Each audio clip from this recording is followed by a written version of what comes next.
നമസ്തേ. ജനം ടി വിയുടെ എല്ലാ പ്രിയപ്പെട്ട പ്രേക്ഷകർക്കും ഹൃദയം നിറഞ്ഞ ഓണാശംസകൾ. ഈ സുദിനത്തിൽ ഇന്ന് ഞങ്ങളോടൊപ്പം അതിഥിയായി എത്തിയിരിക്കുന്നത് ലോകപ്രശസ്തയായ മോഹിനിയാട്ടം നർത്തകിയും നൃത്താധ്യാപികയുമായ ഡോക്ടർ മേതിൽ ദേവികയാണ്. മേതിൽ ദേവികയെ സ്നേഹാദരങ്ങളോടെ സ്വാഗതം ചെയ്യുന്നു. സ്വാഗതം, ഓണാശംസകൾ. ഹാപ്പി ഓണം. നമുക്കപ്പോൾ ഓണത്തിൽ നിന്ന് തന്നെ തുടങ്ങാം അല്ലേ? ഓക്കെ. അപ്പം മണലാരണ്യത്തെ പിറന്നു വീണ ഒരാളാണല്ലേ? ദുബായിലെ ഓണത്തിൽ നിന്ന് തുടങ്ങാം. ദുബായിത്തെ ഓണം അന്നത്തെ ഓർമ്മയുണ്ട്. അന്നത്തെ കാലത്ത് യൂഷ്വലി ഓണം സമയത്ത് നമ്മൾ നാട്ടിൽ വരേണ്ട സമയമാണ്, വെക്കേഷൻ അങ്ങനെയാണല്ലോ. പക്ഷെ ചില സമയത്ത് അവിടെ ഇത് അടുക്കാറാവുമ്പോൾ അന്നിപ്പോൾ ഇന്നത്തെ കുറേ അസോസിയേഷൻസും കാര്യങ്ങളൊന്നും ഇല്ലല്ലോ. അപ്പോൾ വീട്ടിൽ അമ്മയും അച്ഛനും ഞാൻ 2 സിസ്റ്റേഴ്സും. എൻ്റെ അമ്മ സദ്യ ഒരുക്കുന്നത് അന്നത്തെ കുറേ ഈ സോ കോൾഡ് ദുബായിൽ അന്ന് ജോലി തേടി വന്ന കുറേ ബാച്ചിലേഴ്സ് ഉണ്ടല്ലോ, അവർ വീടൊക്കെ മിസ് ചെയ്ത്. അപ്പം അച്ഛൻ എൻഷോർ ചെയ്യും ഇങ്ങനെ ഒരു ഫെസ്റ്റിവൽ സമയത്ത്, ഓണം എന്നല്ല, അത്തരം സമയങ്ങളിൽ പൊതുവേ വീക്കെൻഡ്സിന് നമുക്ക് ഗസ്റ്റ് ഉണ്ടാവും, പക്ഷെ ഓണത്തിന് പ്രത്യേകിച്ച്. പിന്നെ നമ്മൾ ഇങ്ങോട്ടേക്ക് ഓൾമോസ്റ്റ് എവറി ഇയർ മഴക്കാലം ഓണക്കാലത്താണ് നമുക്ക് അവിടെ വെക്കേഷൻ. അപ്പം എൻ്റെ കുട്ടിക്കാലത്ത് ഓണം കേരളം പറഞ്ഞ ഓണവും മഴ എന്നാണ്. ഇത് എപ്പോഴും കേരളം ഓണവും മഴയും പൂക്കളൊക്കെയാണ്. പക്ഷെ അന്ന് പുതിയങ്കം അവിടെയാണ് ഓണം. അപ്പോൾ അവിടെ ഈ പറയുന്ന പോലെ കളിയായിരുന്നു മെയിൻ. അല്ലാണ്ട് എൻ്റെ ഓർമ്മയിലിപ്പോൾ സദ്യയൊക്കെ ഓക്കെ, പക്ഷെ അതൊക്കെ സെക്കൻഡറി. മെയിനായി അടുത്ത വീട്ടുകാരുടെ ഒപ്പം കളിക്കുക, ഊഞ്ഞാലാടുക, കുറേ ബോയ്സും ഗേൾസും. എനിക്ക് തോന്നുന്നു ഇത്രയും സ്ത്രീകളും പുരുഷന്മാരും തമ്മിലുള്ള ഒരു ഹാർമണി എൻ്റെ ഓർമ്മയിൽ. അന്ന് ഞാൻ കൊച്ചുകുട്ടിയായാലും അവിടെ എന്നെ എല്ലാവരും കോമൺ. ഞാൻ അന്നേ എനിക്ക് തോന്നുന്നു ഭയങ്കര വയസ്സായിരുന്നു. എന്നെ ചേച്ചീനെ വിളിക്കുക, ചേട്ടന്മാരെല്ലാം ദേ ചേച്ചി വന്നിരിക്കുന്നു. സോ അത് ഭയങ്കര ഫണ്ണായിരുന്നു. പിന്നെ പോകെ ഏറെക്കുറെ പിന്നെ ഇവിടെ വന്ന് സെറ്റിൽ ചെയ്തപ്പോൾ ഈ കളി അമ്മ പുത്തൂർ ആണ് നമ്മൾ സെറ്റിൽ ചെയ്തത്, പാലക്കാട്.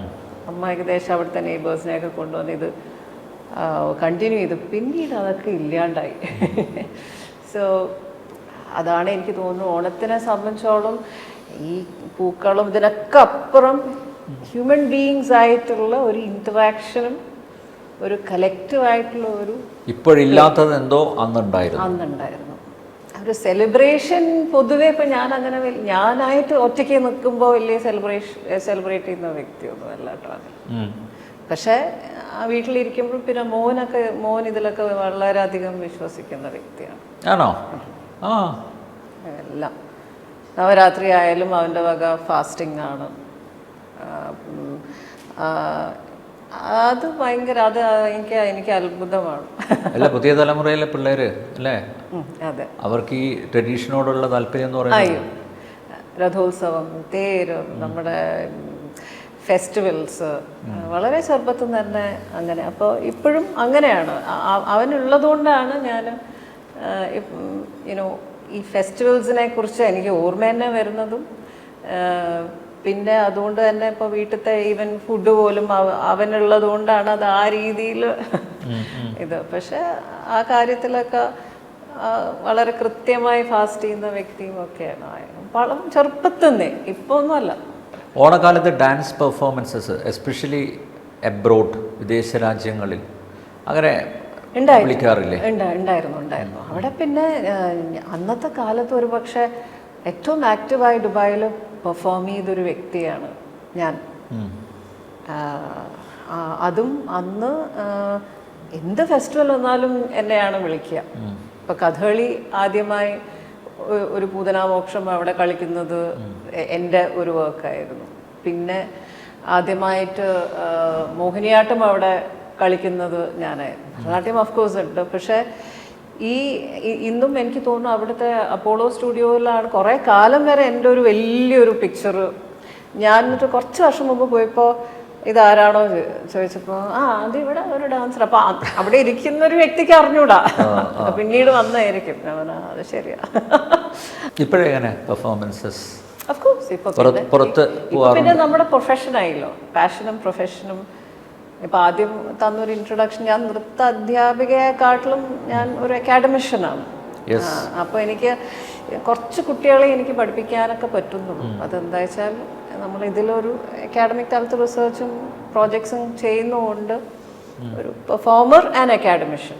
ഇപ്പം ഡാൻസ് പ്രാക്ടീഷണർ അക്കാഡമിക് എന്നാണ് ഞാൻ എന്നെ വിളിക്കുന്നത്. ഡോക്ടറേറ്റ് എടുത്തത് മോഹിനിയാട്ടത്തിലാണ്. എന്താണ് സബ്ജക്റ്റ്? എൻ്റെ ഈ ഹാൻഡ് ജെസ്റ്ററൽ ലാംഗ്വേജ് ഉണ്ടല്ലോ, അതിൻ്റെ സീമിയോട്ടിക്സിനെ ബേസ് ചെയ്തിട്ടാണ്. അപ്പോൾ ഞാനൊരു 5-6 ലക്ഷണ ഗ്രന്ഥങ്ങളുടെ മുദ്രാഭാഷ പഠിച്ചിട്ടുണ്ട്. അതേമാതിരി എനിക്ക് മെൻറ്റേഴ്സ് ഉണ്ടായിട്ടുണ്ട് വേദതാന്ത്രിക മുദ്രകളിലെ. അപ്പോൾ അതിൻ്റെ അപ്പം അത്യാവശ്യം ഇപ്പോൾ എന്നോട് പുതിയതുണ്ടാക്കാൻ പറഞ്ഞാലൊക്കെ നമുക്ക് അറിയാം.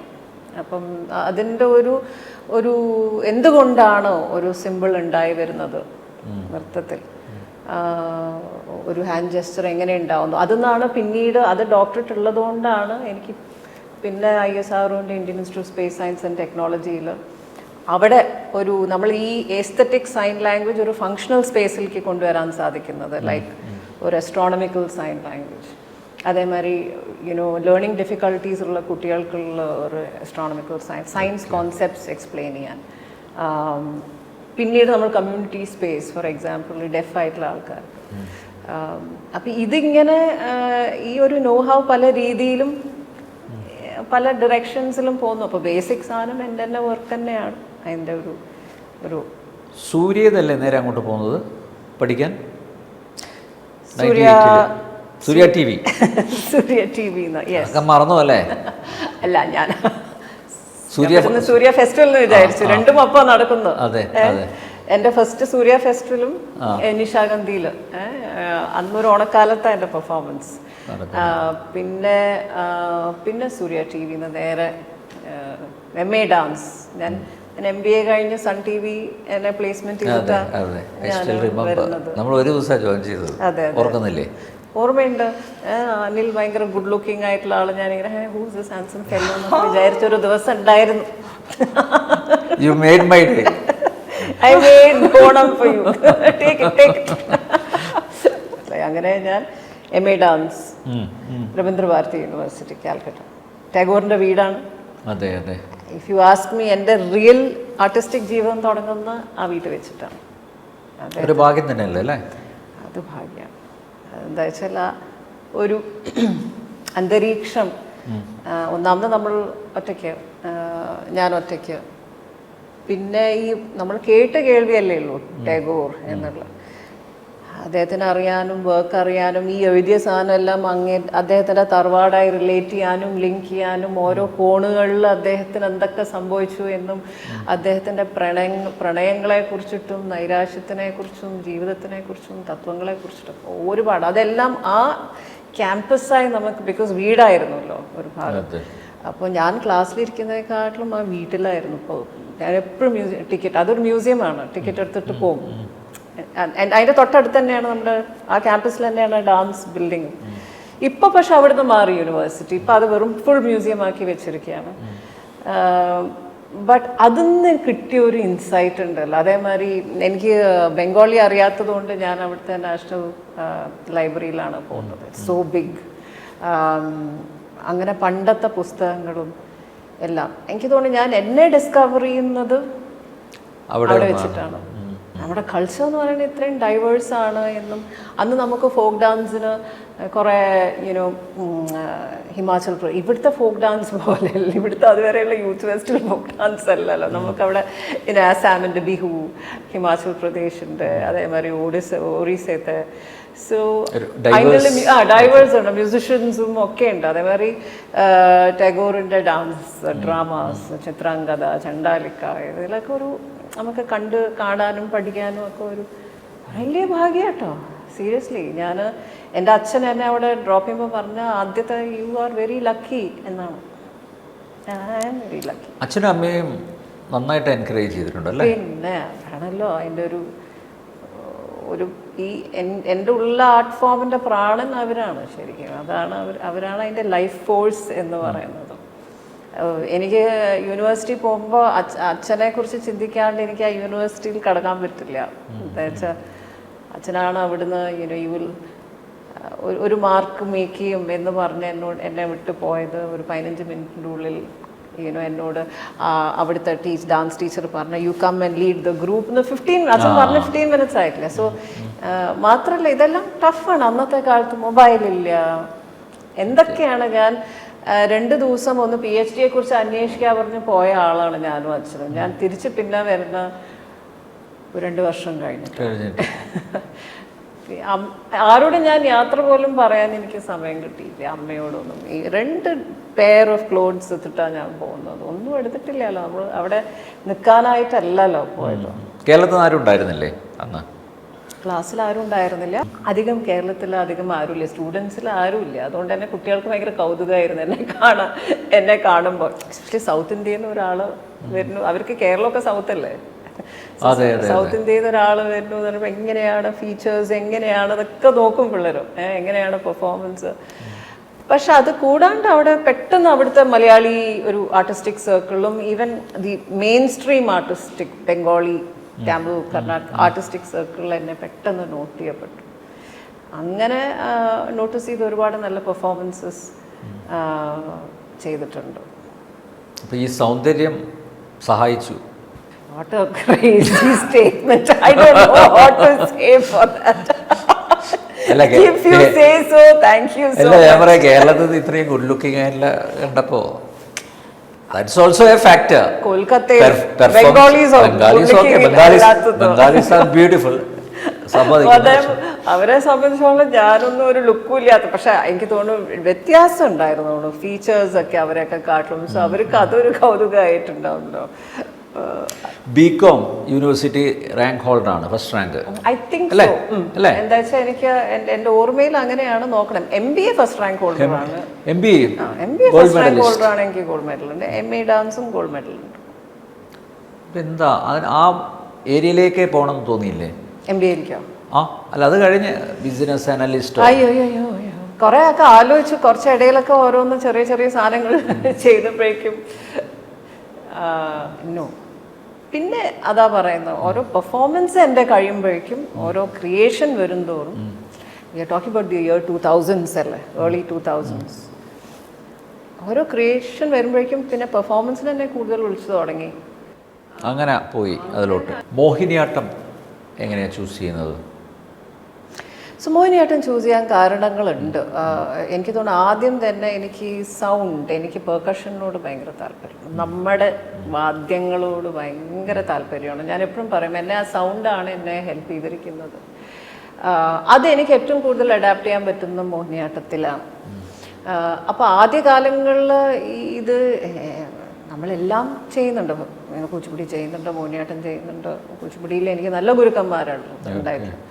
സോ മോഹിനിയാട്ടത്തിൽ പറയാൻ ഞാൻ ദീർഘകാലം ഒരു ഗുരുൻ്റെ നിന്ന് പഠിച്ചിട്ടുമില്ല. അതുകൊണ്ട് തന്നെ പക്ഷെ എന്നെ എല്ലാ കൊല്ലവും ഇപ്പോൾ ഫോർ എക്സാമ്പിൾ ഇപ്പോൾ സൂര്യയിൽ വിളിക്കുമ്പോഴോ അല്ലെങ്കിൽ ഡൽഹിയിൽ നിന്നൊക്കെ അന്ന് വിളിക്കുമ്പോൾ അവർ നമ്മൾ മലയാളിയാണെങ്കിൽ ആ ആർട്ട് ഫോമേ വിളിക്കുള്ളൂ, ആ ആർട്ട് ഫോം പ്രാക്ടീസ് ചെയ്യുന്ന ആൾക്കാരെ. ഇന്ന് കാലം മാറി, ഒരു മലയാളി കുച്ചിപ്പുടി പ്രാക്ടീഷണർ ആണെങ്കിലും വിളിക്കും. അന്ന് മലയാളിയാണെങ്കിൽ you are expected to perform Mohiniyattam everywhere else സെൻറ്ററിൽ. അങ്ങനെ എനിക്ക് ഒരുപാട് പെർഫോമൻസസ് വന്നപ്പോൾ ഇതിങ്ങനെ ഹാൻഡ് ഇൻ ഹാൻഡാണ്. അപ്പോൾ കുറേ കൂടെ വർക്ക് ചെയ്യണം എന്നെനിക്ക് തോന്നി. ഈ വർക്ക് ചെയ്യുമ്പോഴെല്ലാം എനിക്ക് ഈ പറയുന്ന മ്യൂസിക്കലി എനിക്ക് എക്സ്പെരിമെൻറ്റ് ചെയ്യാൻ തോന്നി. ഈവൻ കണ്ടൻറ്റ് അന്നേ ആരും ചെയ്യാത്ത കണ്ടൻറ്റൊക്കെയാണ് ഞാൻ ചെയ്യുന്നത്. യുനോ ലൈക്ക് ഇപ്പം ഗോപിക കൃഷ്ണ സംവാദം, ഒരു രാത്രി അവർ തമ്മിൽ സ്പെൻഡ് ചെയ്ത ശേഷം രണ്ടുപേരും കൂടെയുള്ളൊരു കോൺവെർസേഷൻ. അതൊക്കെ ഒരുപാട് റിസർച്ച് ചെയ്യേണ്ട മെറ്റീരിയൽസ് അല്ലേ? ചിലതൊക്കെ റിസർച്ച് വേണം, ചിലത് നമുക്ക് ജീവിതം മതിയല്ലോ, നമുക്ക് ഒന്ന് ഊഹിച്ചാൽ മതിയല്ലോ എന്തായിരിക്കും. ചിലതൊക്കെ വെറും ഇമാജിനേഷനാണ്, ചിലരെ ആബ്സ്ട്രാക്റ്റ് ആണ്, ചിലത് നമുക്ക് ഇന്നതെന്നില്ല. ഓരോ എന്തുകൊണ്ടാണ് ഇത് ക്രിയേറ്റ് ചെയ്യുന്നത് ചോദിച്ചാൽ എനിക്ക് അറിഞ്ഞൂടെ. ഒരു പക്ഷേ ഒന്ന് അത് നോക്കി പ്രൊഫൈൽ ചെയ്ത് നോക്കിയാൽ നമ്മുടെ ഓരോ കാലഘട്ടത്തിൽ വർക്ക്, എനിക്ക് തോന്നുന്നു നമ്മുടെ ഒരു ബയോഡേറ്റ കുറച്ച് ഒബ്സർവൻ്റ് ആയിട്ടുള്ള ആളാണെങ്കിൽ ബയോഡേറ്റ എടുക്കാൻ പറ്റും. ഒരു ബയോഗ്രഫി സംബഡി ക്യാൻ ട്രേസ് എന്ന് വെച്ചാൽ ആ കാലഘട്ടത്തിലെ ചിന്തകൾ എന്തായിരുന്നു, ആ ചിന്തകളുടെ പുറകെ എന്തെങ്കിലും കാരണം കാണുമല്ലോ. എപ്പോഴും ഒരു ക്രിയേറ്ററും ആന്ത്രോപോളജിയും ഭയങ്കര റിലേറ്റഡ് ആണല്ലോ. എൻ്റെ ഹ്യൂമൻ ബിഹേവിയറിൻ്റെ ഭാഗമായിട്ടാണ് ക്രിയേഷൻ വരുന്നത്. പ്രത്യേകിച്ച് ക്രിയേറ്റർ ആണെങ്കിൽ നമുക്കൊരു ഗുരു പഠിപ്പിച്ചത് അങ്ങനെ റെപ്ലിക്കേറ്റ് ചെയ്യുകയാണെന്ന് വെച്ചാൽ ഈ ഇഷ്യൂ ഇല്ല. കാവലം നാരായണ പണിക്കർ സാറിൻ്റെ അടുത്ത് ഞാൻ ആദ്യം അദ്ദേഹത്തിനോട് പോയി പറയേണ്ടത് എനിക്ക് ചിലപ്പതികാരം ചെയ്യണം, സാർ എഴുതി തരണം. അപ്പോൾ ദേവികയ്ക്ക് എന്താ വേണ്ടത് എന്ന് ചോദിച്ചു. അപ്പം ഞാൻ പറഞ്ഞു എൻ്റെ മനസ്സിൽ ഇന്ന വിഷ്വൽസ് ഉണ്ട്, ആ ഭാഗം മാത്രം സാർ എഴുതിയാൽ മതി, എനിക്ക് മൊത്തം വേണ്ട. അങ്ങനെ സാർ എഴുതി തന്നാണ് ആദ്യത്തെ ചിലപ്പതികാരം. പക്ഷെ അന്ന് എന്നെ മോട്ടിവേറ്റ് ചെയ്തത് എന്തായിരുന്നു? അമർ ചിത്രകഥയുടെ വിഷ്വൽസ് ആണ്. ഞാൻ പണ്ട് ചെറുപ്പത്തിൽ വായിച്ച, അതിനു മുമ്പ് വളരെ ചെറുപ്പത്തിൽ വായിച്ച അമർ ചിത്രകഥയുടെ വിഷ്വൽസ്. അപ്പൊ അത്രയും അന്നത്തെ അമർ ചിത്രകഥ പോലും നമ്മളെ ഇൻസ്പയർ ചെയ്യുന്നു എന്നുള്ള ബ്യൂട്ടിഫുൾ വർക്ക് അല്ല, ആർട്ടിസ്റ്റിക്. സോ അങ്ങനെ ഓരോന്നിനും ഓരോ കാരണങ്ങളുണ്ട്. ചിലത് ഇപ്പോൾ ഒരു ശശിമണി ദേവി പറഞ്ഞു ജഗന്നാഥ് ടെമ്പിളത്തെ അവസാനത്തെ ദേവദാസി, അവരോടുള്ള ഇൻറ്ററാക്ഷനിലാണ് ഞാൻ അലക്ഷര പരിതപം എന്നുള്ള ഒരു പദത്തിൽ ഒരു പുതിയൊരു മാനദണ്ഡം കൊണ്ടുവരാൻ സാധിച്ചു. അത് വേറൊരു ക്രിയേഷൻ ആയി മാറുന്നു. ഇപ്പോൾ വളരുന്നു ഹൃദിമോഹം തളരുന്നു മമദേഹം എന്ന് പറയുമ്പോൾ അവിടെ ഞാൻ വെറും ഒരു നായിക ചെയ്യുന്നതല്ല, ഒരു ദൈവത്തിനെ വരിച്ച ദാസി. ദൈവത്തിനെ സ്പർശിക്കാനൊന്നും കാണാൻ പറ്റുന്നില്ല അല്ലേ. അപ്പോൾ ഈ ഒരു മുഗ്ധയായിട്ടുള്ളൊരു സ്റ്റേറ്റിലുള്ളൊരു ഭാര്യ എന്നുള്ള രീതിയിൽ അവരൊരു ചടങ്ങിന് കല്യാണം കഴിച്ചാണ്. പക്ഷേ എന്നാലും അവർക്ക് ആ സ്പർശനം എന്നുള്ളത് വളരെ ഇമ്പോർട്ടൻ്റ് ആണ്. ഇത് ഞാൻ ശശിമണി ദേവിയുടെ അടുത്ത് സംസാരിച്ച ശേഷമാണ് എനിക്ക് മനസ്സിലാവുന്നത്. നമ്മുടെ സെൻസറി ഓർഗൻസ് എന്ന് പറയുന്നത് ഇനി എങ്ങനെയായാലും അത് അത്യാവശ്യമാണ് ജീവിതത്തിൽ എന്നുള്ളതും അവർ പറഞ്ഞത്. അവരുടെ ചെറുപ്പകാലത്ത് ഇത്തരം തത്വചിന്തയിലൊന്നും അവർക്ക് ജീവിക്കാൻ പറ്റില്ല. അവരെ സംബന്ധിച്ചോളം ജഗന്നാഥ് പറഞ്ഞാൽ അവർ കല്യാണം കഴിച്ച വ്യക്തി. ആൻഡ് അതിൻ്റെ ഉള്ളിൽ അവർ കളിക്കുമ്പോൾ ചില സമയത്ത് അദ്ദേഹം ദേഷ്യപ്പെടും, ചില സമയത്ത് മിണ്ടാണ്ടിരിക്കും, ചില കൂടെ കളിക്കും.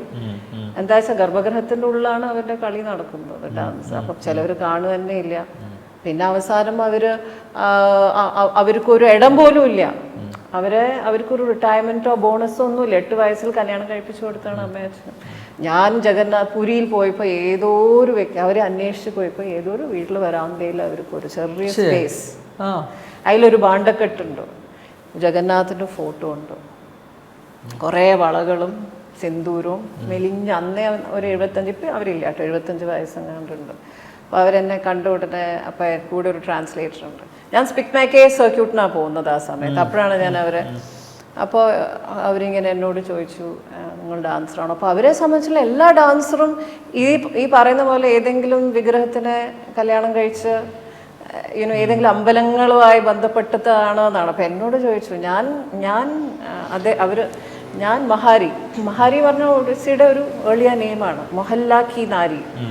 ഞാൻ കല്യാണം കഴിച്ചിരിക്കുന്ന ജഗന്നാഥാണ്, ജഗന്നാഥ്. അതുകൊണ്ട് ഞാൻ മൊഹല്ല കി നാരിയാണ്. നിങ്ങൾ ആരെയാ കല്യാണം കഴിച്ച, ഏത് ദൈവത്തിനെ കല്യാണം കഴിച്ച് ചോദിച്ചു. നാരായണ എന്ന് പറഞ്ഞു. അപ്പം ഈ ഒരു ഇൻട്രാക്ഷൻ ഉണ്ടല്ലോ. അപ്പം ഞാൻ ചോദിച്ചു നിങ്ങൾക്ക് എന്തെങ്കിലും കളിക്കാൻ പറ്റുമോ? അപ്പോൾ അവർ പറഞ്ഞു എത്ര കാശ് തരും? ഞാൻ നിങ്ങൾക്ക് എത്രയാണ് വേണ്ടത്? എനിക്ക് 500 രൂപ വേണം. 500 rupees കൊടുത്തു. ഞാൻ ചെയ്ത കുറേ പാട്ടുകൾ. എന്നിട്ട് അവർ പറഞ്ഞു കുറേ ആൾക്കാർ വന്ന് ഇതൊക്കെ എടുത്തിട്ടുണ്ട്. ചിലതൊക്കെ അവർ സ്വയം കൃതികളാണ് അല്ലേ, സ്വയം ഉണ്ടാക്കുന്നതാണ്. അപ്പം നമ്മൾ ആലോചിക്കുന്നത് ആ ഒരു രീതിയിൽ ഇന്നത്തെ ഡാൻസേഴ്സ് ഒരുപാട് അവരുടെ റെപ്പറ്റോറിന് എടുത്തിട്ടുണ്ട്, പക്ഷെ അവരുടെ പേര് മെൻഷൻ ചെയ്യപ്പെടുന്നില്ല. അല്ല, ഈ എക്സ്പെരിമെന്റ് നടത്തിയത് കൊണ്ടാണല്ലോ അല്ലേ ഓസ്കാർ എൻട്രി പോലും. അതെ, ഓസ്കാർ കൺടെൻഷനിൽ കിട്ടിയത് അത് സർപ്പതത്വം. അതിന് ശരിക്കും അതിലൊരു മിനിമലിസം ഉണ്ട്. നമ്മുടെ ഒരു ഏൻഷ്യൻ്റ് സർപ്പം എന്നുള്ളൊരു നോളജ് ഇത് മൊത്തം എംബോഡി ചെയ്യുന്നൊരു വർക്കാണ് ശരീരത്തിൽ. നമുക്ക് ഫിലോസഫി ഒന്നും നമ്മൾ കളിക്കാൻ പറ്റില്ല, കളിക്കാണ്ടിരിക്കുകയാണ് ബുദ്ധിയും. നമ്മൾ ഈ ഫിലോസഫി കളിച്ച ആർക്കും മനസ്സിലാവില്ലല്ലോ. പക്ഷെ എൻ്റെ മനസ്സിലുണ്ട് സാധനം. പക്ഷെ അതിൻ്റെ ഒരു സർപ്പം എന്നുള്ള ഒരു സ്റ്റേറ്റ് ഓഫ് ബീയിങ് ആണ്, ഒരവസ്ഥ. അത് ചെയ്യുന്നതിനോ വേറൊരു ഫീലുള്ളൊരു വർക്കായിരുന്നു. അതേമാതിരി പാമ്പാട്ടി സിദ്ധരുടെ ലിറിക്സ്, ഇത്രയും ബ്യൂട്ടിഫുൾ ആയിട്ടുള്ള ലിറിക്സ്, അതിൻ്റെ പ്രചോദനത്തിലാണല്ലോ കുണ്ടലിനി പാട്ട് വരെ നാരായണ ഗുരു എടുക്കുന്നത്. അപ്പോൾ ഈ പാമ്പാട്ടി സിദ്ധരുടെ ലിറിക്സ് അതെങ്ങനെയാണ് നമ്മുടെ യോഗിക് ഫിലോസഫിയായി ബന്ധപ്പെട്ട് കിടക്കുന്നത്. ഇത് നമ്മൾ ഡെലിവറി ചെയ്യുമ്പോഴേക്കും വളരെ ഒരു ഏറ്റവും സിമ്പിൾ രീതിയിൽ ഡെലിവറി ചെയ്യാനായിരുന്നു എൻ്റെ പ്ലാൻ. അതുകൊണ്ടാണ് അത് ഞാൻ ഡോക്യുമെൻ്റ് ചെയ്തത്. മറ്റേത് അതുവരെ എല്ലാവരും ദേവിക നമ്മൾ ചെയ്തൊരു പാട്ടുണ്ട്, ഒരു ആൽബം, അതൊന്ന് ഡാൻസ് കളിക്കുമോ എന്നായിരുന്നു. ഞാൻ നോ പറഞ്ഞ് മതിയായി. ബിക്കോസ് അതല്ല എൻ്റെ നമ്മളിവിടെ മ്യൂസിക് മേക്കിംഗ് കൂടെയാണല്ലോ. You are also making the music. ഈ ഡാൻസും വിഷ്വൽസും മ്യൂസിക്കായി ഇണങ്ങി ചേരണം. എനിക്ക് ഓർമ്മയുണ്ട് അതിൻ്റെ ആ ചില വരികളുടെ ഒന്നും പ്രീ കമ്പോസ്ഡ് അല്ല, അത് ഞാനായി കമ്പോസ് ചെയ്യുന്ന ചില സ്റ്റാൻസേഴ്സ് ഉണ്ട്. അതൊക്കെ ശരിക്കും എത്ര സമയമെടുത്തു ഈ കോമ്പസിഷനൊക്കെ? Music 2 months. പിന്നെ അതിൻ്റെ ഒരു ബേസ് നമുക്ക് മകുടിയിൽ ഓൾറെഡി റെഫറൻസ് ട്യൂൺ ഉണ്ടല്ലോ. ബട്ട് അതല്ലാണ്ട് ചില സ്റ്റാൻസേഴ്സ് നമ്മൾ അപ്പോൾ ഈ ലിറിക്സും വിഷ്വലും മ്യൂസിക്കും ഒപ്പം വരാൻ വേണ്ടിയിട്ട് അത് ഈ നമ്മൾ മെനക്കെട്ടിരുന്ന് കമ്പോസ് ചെയ്യല്ല. ആസ് ആൻഡ് വെൻ നമുക്കത് അങ്ങനെ ഒരു സ്റ്റേറ്റ് ഓഫ് ബീയിങ്ങിൽ എത്തുന്നു, അപ്പം സാധനം വരും. ആ സമയത്ത് എനിക്ക് ഓർമ്മയുണ്ട് ശരിക്കും ഇങ്ങനെ ബെഡിലൊക്കെ I use to feel like a snake, seriously. It was very tough. ആരാ പറഞ്ഞ ഈ ക്രിയേഷൻ എന്നൊക്കെ പറയുന്നത് ഭയങ്കര രസകരമാണെന്ന്? ഭയങ്കര ബുദ്ധിമുട്ടാണ്. It was tough. മ്യൂസിക് ചെയ്തപ്പോൾ കുറേ സർപ്പങ്ങൾ പുറത്ത് വീണൊരു ഫീല്, പക്ഷെ സമാധാനമായി. ഡാൻസ് എനിക്ക് ഒട്ടും സമയം എടുത്തില്ല, 1.5 മണിക്കൂർ കൊറിയോഗ്രാഫി. അതെന്താ വെച്ചാൽ ഓൾറെഡി ആ കൊറിയോഗ്രാഫി മനസ്സിലുള്ളതുകൊണ്ടാണല്ലോ മ്യൂസിക് ഉണ്ടാവുന്നത്. ഇത് ജസ്റ്റ് ഇനി എൻ്റെ ബോഡിയിൽ വരുത്തേണ്ടതല്ലേ ഉള്ളൂ. ഡാൻസും കൂടെ കഴിഞ്ഞപ്പോൾ ബാക്കി സർപ്പങ്ങളും കൂടെ പുറത്ത് ചാടി. ഇന്നും ഞാനതുകൊണ്ട് ആ വർക്ക് കാണുമ്പോൾ ഇത് ഞാൻ തന്നെയാണോ വിചാരിക്കും. വളരെ റെസ്പെക്ട്ഫുള്ളി ഞാനത് നോക്കാറുള്ളൂ. എന്തായാലും വലിയൊരു അംഗീകാരമല്ലേ ഓസ്കാർ എൻട്രി കിട്ടാന്ന് പറയുന്നത്. മാത്രമല്ല അവിടെ LA ഡാൻസ് ക്രോണിക്കിൾസ് നമ്മളെ ഒരു ഈസോട്രിക് ഡാൻസർ എന്ന് വിളിക്കുകയും, ഒരു ഫോറിനറാണ് എഴുതുന്നത് അല്ല അതിൻ്റെ റിവ്യൂ. അങ്ങനെ ഫോറിൻ കുറേ റിവ്യൂസ് വന്നിട്ടുണ്ട് സർപ്പതത്വം കഴിഞ്ഞാൽ. അതിൻ്റെ ഒരു വേറെ പാരഫേർണിയയിലെയോ ഈ പറയുന്ന എംബെലിഷ്മെൻ്റ് ഒന്നും ഇല്ലല്ലോ. ഈ സോളോ ആയി ഒറ്റ ആൾ നിന്ന് ചെയ്യുകയല്ലേ, ഒരു ഫ്രെയിമാണ് ആ ഡാൻസ് 10 മിനിറ്റും. അതുപോലെ തന്നെയാണല്ലേ സ്ത്രീ പ്രേക്ഷ പിന്നെ അതൊരു എക്സ്പെരിമെന്റൽ വർക്കായിരുന്നു. കോവിഡ് സമയത്ത് നമ്മൾ ഈ വെറും ഈ സ്പേസ് എന്ന് പറയുന്നത് നമ്മൾ കളിക്കുന്ന ഒരു ഇടം, അതിൽ നിന്നൊക്കെ ഒന്ന് വിട്ട് ഇപ്പോൾ നമ്മൾ മറ്റിടങ്ങളും നോക്കണം. ഞാൻ മുമ്പ് ഇപ്പോൾ ICCR Indian Council of Cultural റിലേഷൻസിനൊക്കെ നമ്മൾ ഈ സാധാരണ പ്രഭാഷണങ്ങളും പെർഫോമൻസിന് പോകുമ്പോഴും അവർ തരുന്ന സ്പേസിൽ കളിച്ചോളണം. ഒരിക്കൽ ചിയാങ് മായിൽ മോളിലായിരുന്നു. അന്ന് എനിക്ക് ഭയങ്കര പ്രശ്നം, ഈ മോളിൽ ഇതിനൊരു ഏകാഗ്രതയൊക്കെ വേണം. ഈ മോളിൽ എങ്ങനെ കളിക്കും?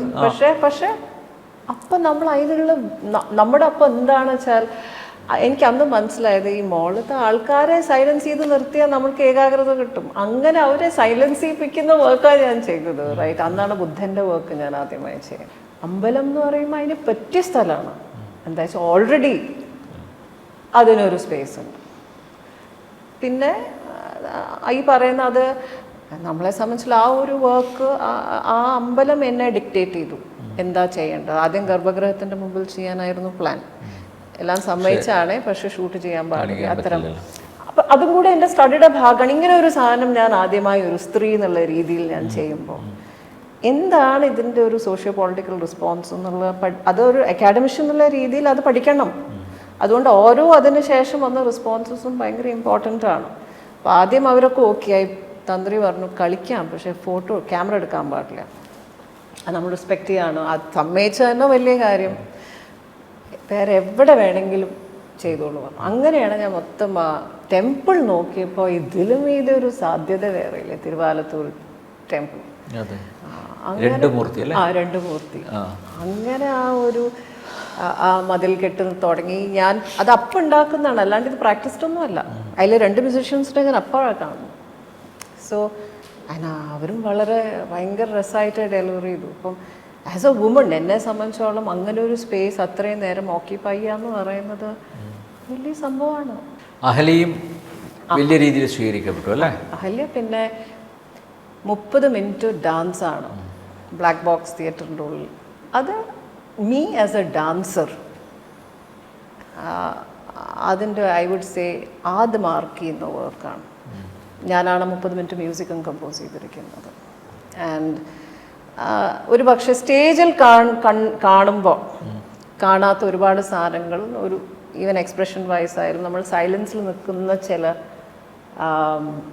മൂമെൻറ്റ്സ് ഉണ്ടല്ലോ, അതൊക്കെ കൃത്യമായി ക്യാമറയിൽ അത് മധു അമ്പാട്ട് സർ പറയും, സൈലൻസിൽ പോലും എക്സ്പ്രഷൻ ഉണ്ട് പറയും. സോ അത് അഹല്യ അതൊരു ഫിനോമിനൽ വർക്കാണ്. അതിനിയും റിലീസ് ചെയ്തിട്ടില്ല പബ്ലിക് പ്ലാറ്റ്ഫോമിൽ, ഇല്ല, പലരുടെയും സ്ക്രീൻ ചെയ്യുന്നേ ഉള്ളൂ. സിനിമയിലായിരുന്നു നേരത്തെ ഒക്കെ ഡാൻസ് വന്നിരുന്നത് അല്ലേ? ഇപ്പം ഡാൻസിൽ സിനിമ അല്ലേ? ഡാൻസിൻ്റെ സിനിമ, അത് ഡാൻസിന് ഫിലിമായി മാറുന്നു. അതാണ് ക്രോസ് ഓവർ. മൊത്തം ഡാൻസ് ഒരു ഫിലിമാവുകയാണ്. അതെ. ഇപ്പം അഹല്യ എന്ന് പറയുന്നത് ഡാൻസ് ഒരു ഫിലിമാവുകയാണ്. സ്ത്രീ പ്രേക്ഷ എന്ന് പറയുന്നത് അങ്ങനെ, സർപ്പതത്വം അങ്ങനെയാണ്. ഒരു നോളജ് പ്രിസേർവ് ചെയ്യുന്ന ഒരു സിസ്റ്റം. നമ്മുടെ ഈ പറയുന്ന ശാസ്ത്രങ്ങളായാലും ഒക്കെ അത് പ്രിസേർവ് ചെയ്യുന്ന ഒരു രീതി ഉണ്ടല്ലോ. അഹല്യ എന്ന് പറയാൻ ചോദ്യം ഒരുപാട്. അതിൽ എഴുത്തച്ഛൻ്റെ രാമായണം അല്ല, അഹല്യ കല്ലല്ല, കല്ല് പോലെ എന്നൊക്കെ നമുക്ക് പറയാം. അതിനുവേണ്ടി ഇപ്പോൾ വാൽമീകി വളരെ റിയലിസ്റ്റ്, വാൽമീകിയുടെ വേറെ വേർഷനാണ് അഹല്യ. ഒരു ഇൻഫെർട്ടൈൽ ലാൻഡ്, ഹല്യമില്ലാത്ത വിളയാത്തൊരു ഭൂമിയിൽ മഴ പെയ്യാൻ കൊണ്ടുവരുന്ന ഒരാൾ വരുമ്പോൾ ഓട്ടോമാറ്റിക്കലി എന്താ സംഭവിക്കുക? അത് തന്നെയാണ് വാൽമീകി പറയുന്നതും. അപ്പം ആദ്യ കവി ആയതുകൊണ്ട്, അല്ലാണ്ട് ഞാൻ ഉണ്ടാക്കിയൊരു കഥയൊന്നുമല്ല. അത് വളരെ അതേമാതിരി ശ്രീരാമൻ ചവിട്ടുകയോ ഒന്നുമില്ല, വലം വെച്ച് നമിക്കുകയാണ്. ഈ ഇന്ദ്രനും അഹല്യയുടെയും തമ്മിലുള്ള കോൺവെർസേഷൻ ഭയങ്കര രസമാണ് എൻ്റെ വർക്കിൽ. അപ്പോൾ ഈ നമുക്ക് ടെക്സ്റ്റ് ഉണ്ട്, ഇതിൻ്റെയൊക്കെ സബ് ടെക്സ്റ്റ് ഞാൻ തന്നെയാണല്ലോ പിന്നെ ക്രിയേറ്റ് ചെയ്യുന്നത്, ആക്ടിങ്ങിന് വേണ്ടത്. അപ്പോൾ അത് നമുക്കതൊന്ന് അതാ പറയണ, ഈ വാക്കുകൾക്ക് ഇടയിൽ നിന്ന് നമുക്ക് ക്രിയേറ്റ് ചെയ്യാവുന്ന ഒരുപാട് സ്പേസ്. അല്ല, അത് മാത്രമല്ല ഈ ആസ്വാദകർക്കല്ലേ എളുപ്പത്തിൽ മനസ്സിലാവുകയും ചെയ്യണമല്ലോ അല്ലേ? എളുപ്പത്തിൽ മനസ്സിലാവണം, അതിനാണ് അതിന്റെ ക്രിയേഷൻ. പിന്നെ ഇപ്പം ഇന്ദ്രനോട് ആൾക്കാർ, അഹല്യ ഇന്ദ്രനിൽ വീണിട്ടുണ്ടെങ്കിൽ എൻ്റെ പ്രേക്ഷകർക്കും ഇന്ദ്രനോട് അത് തോന്നണം. അപ്പൊ ഇത് ട്രിവാൻഡ്രത്ത് അത് സ്ക്രീൻ ചെയ്തപ്പോ ഗണേശത്തിൽ കുറെ ഗേൾസ് പറഞ്ഞു we fell in love with Indra. So that means നമ്മുടെ പർപ്പസ് കറക്റ്റ് ആയി, മിഷൻ സക്സസ്ഫുൾ. മിഷൻ എന്നാ മാത്രമേ അത് എക്സ്പ്ലെയിൻ ചെയ്യുള്ളൂ. ഇപ്പോൾ പെർഫോം ചെയ്ത് സിനിമയിൽ എത്തി നിൽക്കുക, കഥ ഇന്ന് വരെയായി. കഥ ഇന്ന് വരെ, ഇനി എന്ത് അല്ലേ, എന്താ കഥ ഇന്ന് വരെ. അല്ല, ഞാൻ കേട്ടത് ആരും എൻ്റെ അടുത്ത് പറഞ്ഞു, എനിക്കത് വിഷ്ണു തന്നെയാണെന്ന് തോന്നുന്നു, കാബൂളി കാലയിൽ ഓഫർ വന്നിരുന്നു, പിന്നെ കൊച്ചു കൊച്ചു സന്തോഷങ്ങൾ, അതൊക്കെ പോട്ടെ, ലൂസിഫറിൽ മഞ്ജു വാര്യർ അഭിനയിച്ച ക്യാരക്ടർ അതുപോലെ അത് വന്നിരുന്നോ എന്ന് വിഷ്ണു പറയുന്നു. ഞാൻ ഈ പലതും വരുന്നതുകൊണ്ട് ഞാൻ അറിയുന്നില്ല, എൻ്റെ ജോലി എന്താ എന്ന് അറിയാന്നല്ലേ, അതിൻ്റെ ബാക്ക്ഗ്രൗണ്ട് എന്താണ്, ആരാ വരുന്നതെന്നൊന്നും ഞാൻ അറിയുന്നില്ല. പൃഥ്വിരാജ് വിഷ്ണു ട്രൈ ചെയ്ത സമയത്ത് വിഷ്ണുവിൻ്റെ അടുത്ത സിനിമയിൽ നായിക മേതിൽ ദേവികയായിരിക്കണം, ആ ഒരേ ഒരു നിർബന്ധം. പൃഥ്വിരാജ് പറഞ്ഞു എന്ന് ഒരു രക്ഷയില്ല, അവർ നോ പറയുന്നത്.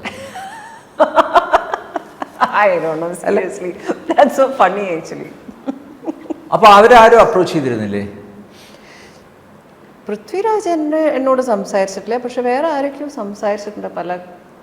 അപ്പം അതിൽ ഏതാണ് ലൂസിഫറിൻ്റെ എന്ന് എനിക്ക്, നമ്മൾ ഫോൺ എടുക്കും, മാം ഒരു കഥ ഉണ്ടോയെന്ന് കേൾക്കാമോ, ഇല്ല വെച്ചു, വീണ്ടും എടുക്കും, മാം ഒരു കഥ, അപ്പം ഇതിൽ എന്താന്നുള്ളത് നമുക്കറിയില്ല. അപ്പം അതെന്താ you are not interested acting? അതെൻ്റെ ഒരു I am not passionate about. ഇതുവരയ്ക്കും എനിക്ക് ഈ അങ്ങനെ ഇപ്പോൾ പാഷനറ്റ് അല്ലാന്ന്. ഇപ്പം ഞാൻ സ്റ്റേജിൽ ആക്ടിങ് തന്നെയല്ലേ ചെയ്യുന്നു, I M an actor on stage. എനിക്ക് കോൺഫിഡൻസ് ഇല്ല ഈ ചില സ്ക്രിപ്റ്റ് കേട്ട്. ദേവികയെ സംബന്ധിച്ചിടത്തോളം അനായാസം ചെയ്യാം, ഏത് ക്യാരക്ടറും വഴങ്ങും. അത് കണ്ടറിയണം. അല്ല, ഭദ്രകാളിയാവാം, അഹല്യമാവാം അല്ലേ? നമ്മൾ സ്റ്റേജിൽ സ്ത്രീയും ആവണം പുരുഷനും ആവണം, അതെ അതെ അതെ രാവണനാവുന്നു രാമനാവുന്നു. പക്ഷെ അത് എനിക്ക് തോന്നുന്നു ഞാൻ ഇതുവരെയൊക്കെ പലപ്പോഴുമായി പലതവണയും കേട്ടിട്ടുള്ള സ്ക്രിപ്റ്റ്സ് ഈ ഭീകര സ്ക്രിപ്റ്റ്സ് ആയിരുന്നു. അതോടെ പിന്നെ ഞാൻ ചോദിച്ചു എല്ലാം ഇങ്ങനെ തന്നെ ആയിരിക്കുമോ എന്നുള്ളത്. ചിലതൊരു ഫ്ലൂക്കിലൊക്കെ ചോദിക്കും ശരി ഇതാ നിങ്ങൾ പറഞ്ഞോളൂ. പക്ഷേ എന്തോ എനിക്ക് എന്നെ പ്ലേസ് ചെയ്യാൻ പറ്റിയിട്ടില്ല. അപ്പം എനിക്ക് ഈ പറയുന്ന പോലെ വലിയ സംഭവങ്ങൾ ചെയ്യണമെന്നൊന്നും ആഗ്രഹമില്ല. ചെയ്യുന്നത് കുറച്ച് സ്ക്രീൻ ടൈം ആണെങ്കിൽ പോലും ആൾക്കാർ തെറ്റില്ല. എന്താ വെച്ചാൽ നമ്മളിവിടെ സ്റ്റേജിൽ വലിയ വലിയ സംഭവങ്ങൾ. ഇതിപ്പോൾ ആദ്യത്തെ സിനിമയല്ലേ? ഹ്യൂമൻസ് ഓഫ് സമ്മൺ എന്നുള്ളൊരു ഇംഗ്ലീഷ് സിനിമ, സുമേഷ്, അതിലൊരു ക്യാമിയോ ഞാൻ ചെയ്തിട്ടുണ്ട്. 1 day ആയിരുന്നു, ജസ്റ്റ് ഫ്യൂ തിങ്സ്. അത് ഞാൻ ട്രൈ ചെയ്യാൻ വേണ്ടിയിട്ടായിരുന്നു. അത് പിന്നെ ഫെസ്റ്റിവൽസിലൊക്കെയാണ് പോയത്. ഇത് എൻ്റെ ആദ്യത്തെ മെയിൻ സ്ട്രീം. സോ എനിക്ക് തോന്നുന്നു ഇത് സെപ്റ്റംബർ 20th റിലീസ് ചെയ്യുന്നത്. ഒരു എനിക്കിത് ആലോചിക്കുമ്പോൾ ഭയങ്കര ഒരു കളറൊക്കെയാണ് തോന്നുന്നു. കഥ ഇന്ന് വരെ എൻ്റെ ഒരു വിഷ്വൽസ് വളരെ കളർഫുള്ളും വളരെ സ്വീറ്റായിട്ടാണ് എൻ്റെ മനസ്സിൽ ഇതിൻ്റെ ഒരു പെർസെപ്ഷൻ. സ്ക്രിപ്റ്റ് പറയുമ്പോൾ തന്നെ വിഷ്ണു സ്ക്രിപ്റ്റിൽ വലിയ അപാകതകളൊന്നുമില്ല, നല്ല സ്ക്രിപ്റ്റായിരുന്നു. ആൻഡ് എനിക്ക് എന്നെ പ്ലേസ് ചെയ്യാൻ പറ്റുമോ ചോദിച്ചാൽ ഇപ്പം ഒരു വലിയ ആക്ടിങ് ഒന്നും അതിൽ വേണ്ട, ഈസിയായി ചെയ്യാവുന്നതാണ്. പക്ഷെ അത് തന്നെ കുറച്ച് കഴിഞ്ഞിട്ടേ ഞാനത് എന്താ പറയണേ, ഞാൻ യെസ് എന്ന് പറയുന്ന മുമ്പേ സ്കെഡ്യൂളും ഒക്കെ കഴിഞ്ഞു, ആക്ടിങ്ങും ഒക്കെ കഴിഞ്ഞു. എനിക്ക് ചിന്തിക്കാൻ സമയം തന്നില്ല വിഷ്ണു. പക്ഷെ ഒരു നല്ല ടീമാണ്. പ്രണയമാണെന്ന് തോന്നുന്നു അല്ലേ? ഇത് പ്രണയമാണ്. അപ്പോൾ അത് തകർത്ത് അഭിനയിച്ച് കാണും. അതിൽ അഭിനയിക്കാനൊന്നും ഉണ്ടായിരുന്നില്ല പ്രണയം. അതിൽ അഭിനയിക്കാൻ you just need to be. I mean വലിയ ഈ പറയുന്ന എടുക്കാൻ പൊങ്ങാത്ത കടുകട്ടി റോളൊന്നും അല്ല. അപ്പോൾ ആസ് എ ബിഗിനർ ഇത്രയൊക്കെ മതിയെന്നേ. അപ്പോൾ എന്താ ഇനിയിപ്പോൾ അങ്ങനെ അതിനുശേഷം സ്ക്രിപ്റ്റ്സ് ഒക്കെ വന്നു. ആണോ? വലിയ ആൾക്കാരുടെ സ്ക്രിപ്റ്റ്സ് കമ്മിറ്റ് ചെയ്തോ? ഇല്ല, എനിക്ക് അങ്ങനെയൊന്നും കമ്മിറ്റ് ചെയ്യാനൊക്കെ ബുദ്ധിമുട്ടാണ്. Very choosy. പിന്നെ എന്തുകൊണ്ടാണ്? അതായത് ഈ കരിയർ അത് ഇപ്പോൾ സിനിമയിലോട്ട് വന്നു കഴിഞ്ഞാൽ ഇതുവരെ ബിൽഡപ്പ് ചെയ്ത ആ ഒരു സാമ്രാജ്യം ഉണ്ടല്ലോ, അത് ഇനി പോവില്ല. അത് മൊത്തം തകർന്നു പോകുന്ന അത് ഇനി തകർന്നു പോവില്ല. എന്താ വെച്ചാൽ അത് ഓൾറെഡി നമ്മൾ ഓൾറെഡി എസ്റ്റാബ്ലിഷ് ചെയ്ത് എല്ലാവരുടെയും മനസ്സിലിപ്പോൾ ഞാൻ നർത്തകിയാണ്. ഡോക്ടർ മേറ്റൽ ദേവിക, യുനോ, ഇപ്പോൾ പോസ്റ്റ് ഡോക്ടറൽ ഫെലോഷിപ്പ് ചെയ്യുന്നു. ടെമ്പിൾ ടെറൈനാണ് എൻ്റെ ടോപ്പിക്, റൈറ്റ്? ഇത്രയും വർക്ക് നമ്മൾ ചെയ്തിരിക്കുന്നു. ഇനിയൊന്നും നോബൽ ടൈലർ ആൻഡ് ഫ്രാൻസിസിൽ എൻ്റെ ആർട്ടിക്കിൾ വന്നിരിക്കുന്നു, right? So humanities department university of space science and ടെക്നോളജിയിൽ ടൈലർ ഫ്രാൻസിസിൽ ഒരു സ്റ്റുഡൻറ്റ് ചെയ്യുന്ന ആദ്യത്തെ വർക്കാണ്. ടൈലർ ഫ്രാൻസിസ് വരിക എന്ന് പറയുന്നത് ഇസ് നോട്ട് എ ജോക്ക്. 1.5 വർഷം എടുക്കും അവർക്ക്.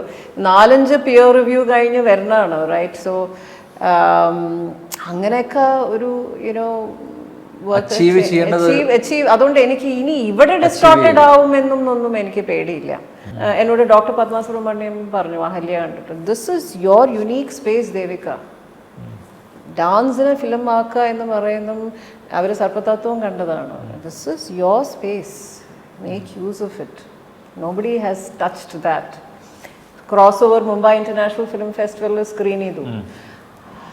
അത് കാരണം ആദ്യമായി ഫെസ്റ്റിവലിൽ ഒരു ആക്സസിബിലിറ്റി ആൻഡ് ഇൻക്ലൂസീവ് സെഗ്മെൻറ്റ് തുടങ്ങുകയാണ് ഡിസബിലിറ്റീസിന്. ഇത് നമ്മളിവിടെ ചെയ്യുന്ന ചലനങ്ങൾ ശരിക്കും റിപ്പിൾസ് മറ്റിടങ്ങളിൽ ഉണ്ടാവുക എന്ന് പറയുന്നത് ആസ് എ പെർഫോമർ ഇതിൽ മീതൊരു philanthropic contribution I think it is marvellous. So cinema ഒരു ഓട്ടോമാറ്റിക്കലി തിയേറ്റർ സിനിമ ഒക്കെ ഇങ്ങനെ ഒരു തിരിഞ്ഞു വരും. പിന്നെ സിനിമയുടെ ഒരു ക്യാൻവസ് ഭയങ്കര വലുതാണ്. ഒരു പക്ഷെ എന്നെ തന്നെ ഇപ്പം ഞാൻ ഈ ഡാൻസ് ഫോംസ് ചെയ്യുന്ന തന്നെ എന്നെ മറ്റു രീതിയിൽ അത് വേറെ രീതിയിൽ ഇൻസ്പയർ ചെയ്തേക്കാം എന്നാണ് ഞാൻ ഫോർസീ ചെയ്യുന്നത്.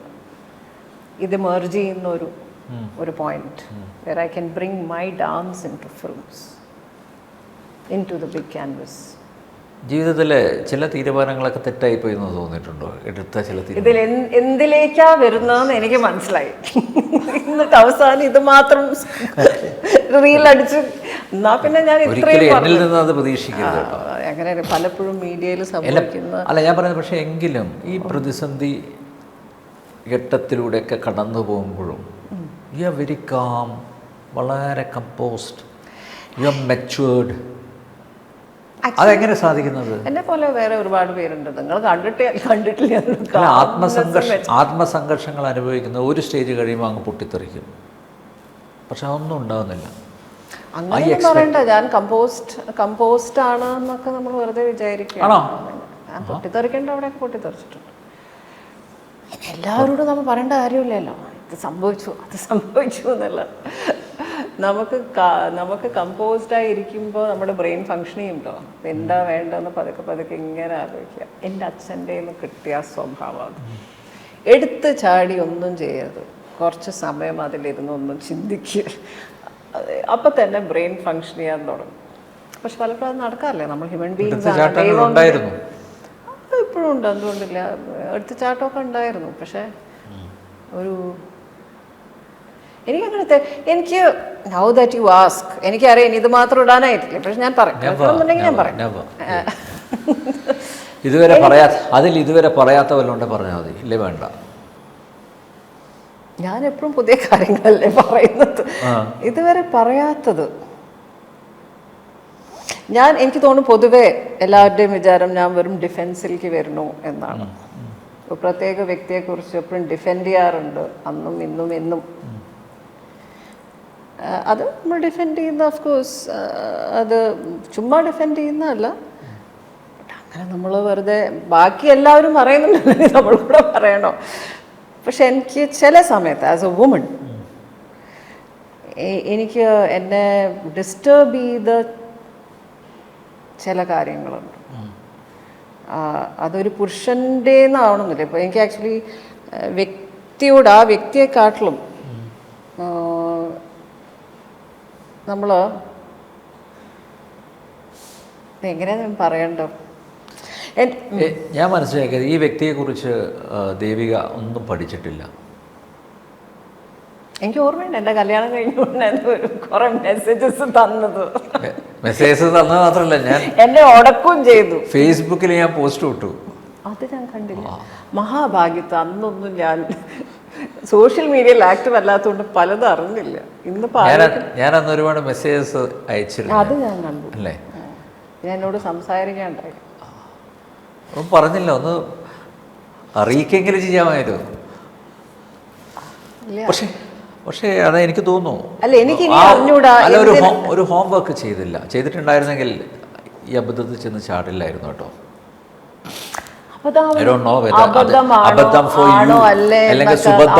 നിശ്ചയിക്കുന്നത് ഞാൻ ചോദിക്കട്ടെ,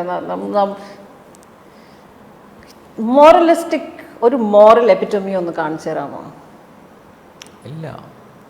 ജീവിതത്തിൽ എല്ലാവർക്കും അബദ്ധം സംഭവിക്കാറുണ്ട്. പക്ഷെ അറിഞ്ഞുകൊണ്ട് അബദ്ധങ്ങൾ ചാടുമെന്ന് പറയുമ്പോൾ എനിക്ക് that is totally your perspective. എനിക്കത് അബദ്ധമായി തോന്നാറില്ല. പക്ഷെ എനിക്ക് ചില വിഷമങ്ങളുള്ളത് എന്നെ സംബന്ധിച്ചോളം, നമ്മളിപ്പോൾ ഇത്രയും ഈ വ്യക്തി എന്നൊന്നും പറയണ്ടല്ലോ, മുകേഷേട്ടൻ്റെ വീട്ടിൽ പലപ്പോഴും എനിക്ക് മുകേഷേട്ടൻ്റെ അമ്മയോ കുഞ്ഞമ്മയോ ഒന്നുമല്ല, അവരൊക്കെ വളരെ നല്ല ആൾക്കാരാട്ടോ. പക്ഷേ as A woman, the other women in the family like his sisters, എനിക്ക് ഒരു സപ്പോർട്ടും കിട്ടിയില്ല. മാത്രമല്ല അതെനിക്ക് ഭയങ്കര വിഷമാണ്. അത് ഞാനത് പറഞ്ഞില്ലെങ്കിൽ ഞാനൊരു എൻ്റെ ഡിഫെൻഡ് ചെയ്യുമ്പോഴൊക്കെ എവിടെയോ ചില കാര്യങ്ങൾ നമുക്ക് ഭയങ്കര വിഷമായി നിൽക്കും. ഞാൻ എപ്പോഴും ആലോചിക്കും, ഒരുപക്ഷെ ഞാനിപ്പോൾ പറയുന്നതും ആ ഒരു ഫീലിംഗ് സെറ്റിൽ ചെയ്യാം. എനിക്ക് അവരോട് ദേഷ്യമൊന്നുമില്ല, ഭയങ്കര സങ്കടമാണ്. അവിടുന്ന് എനിക്ക് സപ്പോർട്ടും കിട്ടിയിട്ടില്ല. പറയാൻ അവർ വലിയ ഫെമിനിസം സംസാരിക്കുന്ന ആൾക്കാരും അദ്ദേഹത്തിൻ്റെ നീസസും അതെ ഭയങ്കര ഫെമിനിസം സംസാരിക്കുന്നവർ എന്നെ കംപ്ലീറ്റ്ലി ഇഗ്നോർ ചെയ്തു, സൈഡ് ലൈൻ ചെയ്തു. ചില സമയത്ത് ആയിട്ട് ഒരു സിസ്റ്റർ എന്നെ മോക്കും ചെയ്തിട്ടുണ്ട്. I was rebuked and mocked.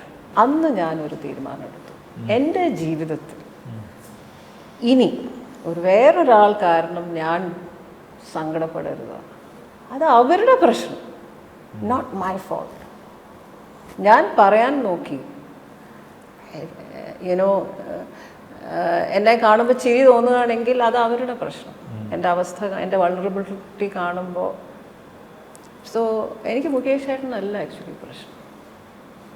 It is the women who have nurtured that.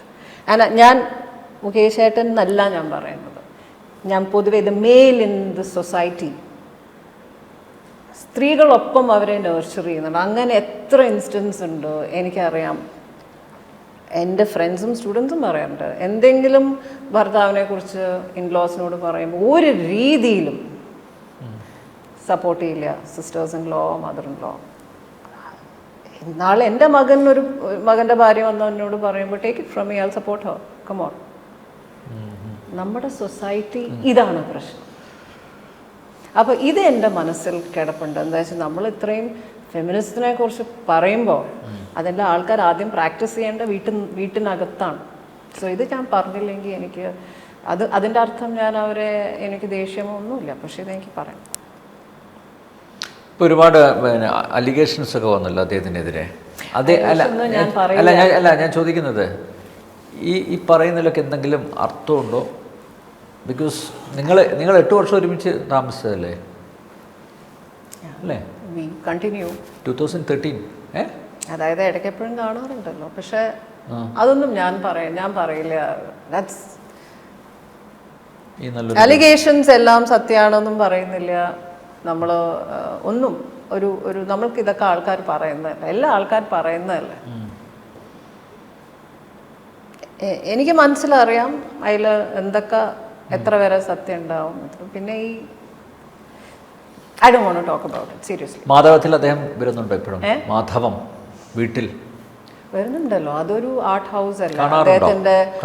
അദ്ദേഹത്തിന്റെ പല ഷൂട്ടും അവിടെ നടക്കാറുണ്ട്. എൻ്റെ സ്റ്റുഡൻസ് വന്ന് താമസിക്കാറുണ്ട്. സോ അതൊരു വീട്, റെസിഡൻസ് അല്ല. ആക്ച്വലി റെസിഡൻസിനെക്കാട്ടിലും അതിൽ ഒരുപാട് ആർട്ടിസ്റ്റിക് ആക്ടിവിറ്റീസ് നടക്കുന്നതാണ്. അവിടെ നമ്മൾ കയറി ദേശപ്രകടനമൊന്നും കാണിക്കേണ്ട ആവശ്യമില്ലല്ലോ. ഇപ്പം ഞാൻ of course I have stepped out mentally as A wife. അപ്പോൾ പിന്നെ എനിക്ക് ദേഷ്യമൊന്നുമില്ല. മാത്രമല്ല വേറെ ഒരുപാട് രീതിയിൽ നമുക്ക് ഇൻട്രാക്ട് ചെയ്യാൻ, ഇപ്പോൾ ഒരു മറയില്ലാണ്ടും ഒക്കെ ഇൻട്രാക്ട് ചെയ്യാൻ പറ്റുന്നുണ്ട്. ഇൻ ദ സെൻസ് എനിക്ക് എൻ്റെ ഒപ്പീനിയൻ ഒക്കെ വളരെ വ്യക്തമായിട്ട് പറയാനും as a friend or as an acquaintance. പക്ഷേ ഈ ഒരു ഡൈനാമിക് ചിലപ്പം people will not understand. But നമ്മുടെ society is only going to change and I think I am a change maker. ആ ഒരു രീതിയിൽ ഞാൻ ചേഞ്ച് മേക്കറാണ്. ഇപ്പം ഞാൻ ഇപ്പോൾ ഒരു വ്യക്തിയെ ഡിവോഴ്സ് ചെയ്ത് കഴിഞ്ഞാൽ ആ വ്യക്തിയെ എപ്പോഴും നമുക്ക് വ്യക്തിഹത്യ ചെയ്യേണ്ട കാര്യമൊന്നുമില്ല. ഇല്ല, ശരിയാ. Just because I am married to a person എപ്പോഴും ഡിഫെൻഡ് ചെയ്യേണ്ട കാര്യവുമില്ല. അതെ, ഞാൻ അന്നും ചെയ്തിട്ടില്ല. ഇതൊന്നും ഞാൻ പാലിക്കാത്ത വ്യക്തിയാണ്. എനിക്ക് തോന്നുന്നത് ഞാൻ പറയുന്നത് ജസ്റ്റ് ബിക്കോസ് ഇപ്പോൾ അദ്ദേഹം എൻ്റെ ഫ്രണ്ട് ആയതുകൊണ്ട് ഞാൻ എൻ്റെ അഭിപ്രായങ്ങൾ പറയാണ്ടൊന്നും ഇരിക്കില്ല, നല്ലതായാലും ചീത്തയായാലും. ഇതൊരു പൊതുവേ ഈ സൊസൈറ്റിക്ക് അങ്ങനെ ഒരു ഇഷ്യൂ ഉണ്ട് അല്ലേ? എന്തെങ്കിലും പറയുമ്പോഴേക്കും ഇത് അല്ലെങ്കിൽ അത്, അതിൻ്റെ ഇടയത്തെ സ്പേസുകളൊന്നും ആരും എക്സ്പ്ലോർ ചെയ്യുന്നില്ല. ഒന്നുകിൽ ആശാൻ്റെ നെഞ്ചത്തല്ലേ കളരിക്ക് പുറത്ത്. മീഡിയ എന്താണ്? എല്ലാവരെയും അപ്പൊ പിന്നെ എനിക്ക് ഇതിൽ പറയാമല്ലോ. ഞാൻ അപ്പൊ നിങ്ങളുടെ ഇല്ല, അപ്പൊ വളരെ മാന്യന്മാരായിട്ടുള്ള മാധ്യമപ്രവർത്തകരും ഉണ്ട്. ഓക്കെ, ജനം TV is great. That means അപ്പൊ പിന്നെ എനിക്ക് പറയാം. മറ്റു മീഡിയക്ക് എന്താ ചെയ്യുന്നത്? എൻ്റെ ഇന്റർവ്യൂ എടുക്കും, ഒരു ഫുൾ ഇന്റർവ്യൂ എടുക്കും, എന്നിട്ട് ഈ ഭാഗം മാത്രം ഇടും. പിന്നെ എന്നെ എന്തിനാണ്? ഞാൻ ഇതിന്റെ വക്താവോ? ഞാനൊരു ആർട്ടിസ്റ്റാണ്. എൻ്റെ ആർട്ടിസ്റ്റിക് ഇതിനെക്കുറിച്ച് റീൽസ് ഒന്നും വരുന്നില്ല. ഇത്രയും പറഞ്ഞത് ഇപ്പോൾ ഓസ്ട്രേലിയൻ പെർമനന്റ് റെസിഡന്റ് വിസ എനിക്ക്. അതെ, അതിനെക്കുറിച്ച് അത് വലിയൊരു അംഗീകാരമല്ലേ? പെർമനന്റ് റെസിഡന്റ് വിസ അത് ഞാൻ for your contribution to art and culture അല്ലേ? Art and culture globally, not even in India. For my art and culture globally. അത് PR സ്റ്റേറ്റസ് ആണ് എനിക്കും എൻ്റെ മകനും. അത് ഓസ്ട്രേലിയൻ ഗവൺമെൻറ് തരണാണല്ലേ. So it is very difficult to get. നമ്മളൊരു golden visa കിട്ടുന്നതോ മറ്റേ വിസ കിട്ടുന്ന പോലെ അല്ല. ഇവിടുന്ന് പറിച്ചു നടാൻ പോവാണോ? അങ്ങോട്ടേക്ക് ഇല്ല. ഇത് പെർമനന്റ് റെസിഡന്റ് പറയുമ്പോൾ എനിക്ക് ഇടയ്ക്കിടയ്ക്ക് പോയി വരാമല്ലോ. എനിക്ക് അവിടുത്തെ യൂണിവേഴ്സിറ്റീസിൽ സെർവ് ചെയ്യാം. അവിടെ സ്റ്റുഡൻസ് ഇല്ലേ? എനിക്കറിയാം, ഉണ്ട്. പിന്നെ അതേപോലെ ഇപ്പോൾ ദേവാങ്കിന് it will be useful. He's just turned 18. അവനായിരിക്കും അത് യൂസ് ഉണ്ടാവുക. സോ അത് ഇവിടെ പലപ്പോഴും ഞാനൊരു പൊളിറ്റീഷ്യൻ്റെ ഭാര്യ ആയതുകൊണ്ട്, ഒരു സിനിമാ നടൻ്റെ ഭാര്യ ആയതുകൊണ്ടാണെന്ന് പറയുന്ന വിഡ്ഢിത്തരത്തിനുള്ള ഒരു ഉത്തരം കൂടെയാണ് ഈ ഓസ്ട്രേലിയൻ ഗവൺമെൻറ്റിന്. ഇവരാരെ അറിഞ്ഞൂടാ. എൻ്റെ ഈ ഇത്രയും കാലത്തെ 40-50 വർക്കും ഞാൻ വെളിയിൽ ചെയ്തിട്ടുള്ള ഓരോ വർക്കിൻ്റെയും like I said, International Award came in 2007, much before I got married to him. അപ്പോൾ പലപ്പോഴും കേന്ദ്ര സംഗീത നാടക അക്കാദമി അവാർഡ് കിട്ടി, പിന്നെ ദേവദാസി നാഷണൽ അവാർഡ്, മധ്യപ്രദേശ് പിന്നെ ഗവൺമെന്റിന് കേരള സംഗീത നാടക നാടക അക്കാദമി അക്കാദമി അവാർഡ്, അവാർഡ്, ക്ഷേത്രകലാ പുരസ്കാരം, പിന്നെ ക്ഷേത്രകലാ പുരസ്കാരം അഹല്യ ചെയ്ത് ഉടനെ എനിക്ക് കിട്ടിയത്. ഞാൻ ആ സ്റ്റുഡിയോന്ന് മ്യൂസിക് കമ്പോസ് ചെയ്ത് പുറത്തിറങ്ങി എനിക്ക് ശരിക്കും ആ ഒരു പുഷ്പവൃഷ്ടി പോലെയൊക്കെയാണ് തോന്നിയത്, ദിവസം കൂടുന്നതാണ്. പിന്നെ വരാതിരിക്കുന്നല്ലേ ഉള്ളൂ ബഹുമതികളും ദേവസ്ഥാനത്തിൻ്റെ അതവര്. അപ്പോൾ അവാർഡ്സിലല്ലല്ലോ, എൻ്റെ ഏറ്റവും വലിയ അവാർഡ് എൻ്റെ വർക്ക് ഡെഫിലേക്ക് എത്തിച്ചു എന്നാണ്. സത്യം, അതാണ് എൻ്റെ അവാർഡ്. എനിക്കിപ്പം ഇപ്പോൾ സ്പിക് മാക്കേ പോലെയുള്ള ആൾക്കാരൊക്കെ the way they talk about the work, അതേപോലെ വേറെ ആൾക്കാരുണ്ട്. അപ്പോൾ ഓൺലി തിങ് നമ്മുടെ മലയാളീസിനെ സംബന്ധിച്ചോളം എല്ലാവർക്കും ഇത് എന്നെ ഫോളോ ചെയ്യുന്ന പക്ഷെ ഇന്നിപ്പോൾ കുറേ മാറി. സോഷ്യൽ മീഡിയയ്ക്ക് അങ്ങനെ ഒരു ഗുണവും ഉണ്ടായി അല്ലേ, ആൾക്കാർക്ക് ആക്ച്വലി കാണാം. പക്ഷെ ഇതെല്ലാം നമ്മുടെ എല്ലാ വർക്കും ഒന്നും സോഷ്യൽ മീഡിയയിലും ഇല്ല, എല്ലാം ഈ കോൺസേർട്ട് സ്പേസിലൊക്കെയാണല്ലോ. അതെ അതെ ഉള്ളൂ.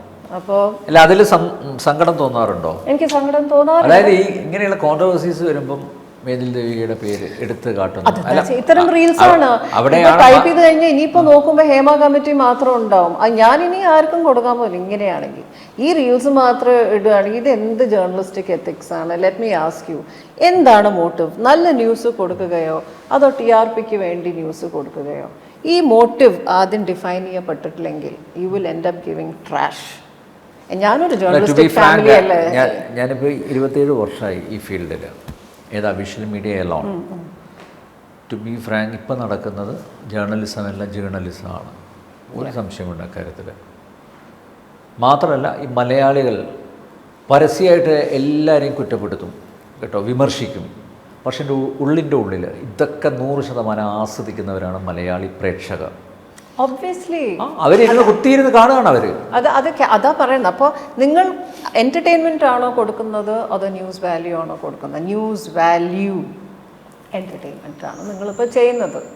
ഇപ്പോൾ എവറി ന്യൂസ് അത് എൻ്റർടൈൻമെൻറ്റ് ഓറിയൻറ്റഡ് ആയിരിക്കണം എന്നുള്ള ഇൻസ്ട്രക്ഷൻസ് പോലും ചില മാധ്യമ സ്ഥാപനങ്ങളിൽ കൃത്യമായിട്ട് അവർ നൽകുന്നുണ്ട്. കാരണം റേറ്റിംഗ് ഉണ്ടെങ്കിലേ പിടിച്ച്. എന്നിട്ട് വളരെ ആരോട് ചോദിച്ചാലും വളരെ വളരെ ക്ലെവറായി പറയും, ഇത് യൂട്യൂബ് ടീം ഹാൻഡിൽ ചെയ്യുന്ന നമ്മളല്ല, ന്യൂസ് സൈഡല്ല, ഈ യൂട്യൂബ് ടീമാണ് ഇത് ചെയ്യുന്നത് പറഞ്ഞ പരസ്പരം. സീരിയസ്ലി ഇങ്ങനെയാണെങ്കിൽ ഇനിയിപ്പോൾ ഒരു ഇൻ്റർവ്യൂസിനും എനിക്ക് താല്പര്യം. ഐ എം ഗ്ലാഡ് ജനം ടീം ഒരു ഫുൾ ഇൻ്റർവ്യൂവിൻ്റെ ഭാഗമായി വരുന്നതും റൈറ്റ്. ഇപ്പോൾ ഒരു ഞാനല്ലേ ആദ്യത്തെ ഇൻ്റർവ്യൂ എടുത്തതല്ലേ, ഒരു half an hour interview Surya TV. You remember? കലാമണ്ഡലത്തിൽ വെച്ചിട്ട് ഭയങ്കര രസമായിരുന്നു. അതുണ്ട് ഇപ്പോഴൊക്കെ എൻ്റെ ഉണ്ടല്ലേ, സന്തോഷം.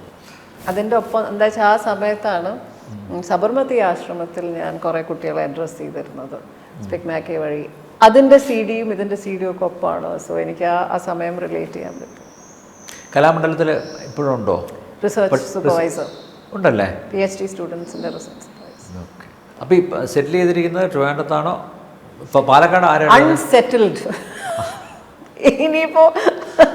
ഇനിയിപ്പോൾ ഓസ്ട്രേലിയയുമായി ഞാൻ എവിടെയും സെറ്റിൽ ചെയ്യാനുള്ള പ്ലാനില്ല. എൻ്റെ അമ്മയുണ്ട്, അതുകൊണ്ട് ഞാൻ പാലക്കാടേക്ക് പോകും. അപ്പോൾ പുതിയ പ്രോജക്ട്സ് എന്താ ഇനി? എക്സ്പെരിമെൻറ്റ്സ് ഗോയിങ് ഓൺ അല്ലേ? പുതിയ പ്രോജക്ട്സ് ഉണ്ട് എനിക്കിനി. എൻ്റെ ഇനിയും ചില വർക്കുകൾ. ശ്രീചക്രം അടുത്ത സിനിമയൊന്നും കമ്മിറ്റ് ചെയ്തിട്ടില്ല? ഇല്ല. അതുണ്ടാവില്ല, പെട്ടെന്ന് പറയാൻ പറ്റില്ല. ഈ പറയുന്ന ബിഗ് ക്യാൻവസ് സിനിമ ഉണ്ടോയെന്ന് എനിക്കറിഞ്ഞു, പറയാൻ പറ്റില്ല. നോന്നൊന്നും പറയുന്നില്ല, നോന്ന് പറയുകയും ചെയ്തു കുറേ. അപ്പോൾ എനിക്ക് ഓക്കെയാണ് തോന്നിയാൽ നമ്മുടെ ടൈമൊക്കെ അതിൽ കൊടുക്കാൻ പറ്റും.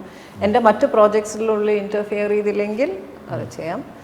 ബട്ട് അതല്ലാണ്ട് എനിക്ക് എൻ്റെ കുറേ ഈ പറയുന്ന എൻ്റെ പോസ്റ്റ് ഡോക്ടറൽ ഫെലോഷിപ്പിൻ്റെ ഭാഗമായി കുറേ ഡോക്യുമെൻറ്റേഷൻ ചെയ്യാനുണ്ട്. ഒരുപാട് പുതിയ പുതിയ കാര്യങ്ങളുണ്ട് ചെയ്യാൻ. അപ്പോൾ എന്തായാലും ഗംഭീരമായി മുന്നോട്ട്. Thank you so much Anil. It was great talking to you. അതൊരു ഫ്രണ്ടിനോട് സംസാരിക്കുമ്പോൾ അതിൻ്റെ ആയിട്ടുള്ള ഗുണം കിട്ടും. ഓക്കെ, ഇപ്പോൾ വളരെ നന്ദി. ഒരിക്കൽ കൂടി ഹാപ്പി ഓണാശംസകൾ.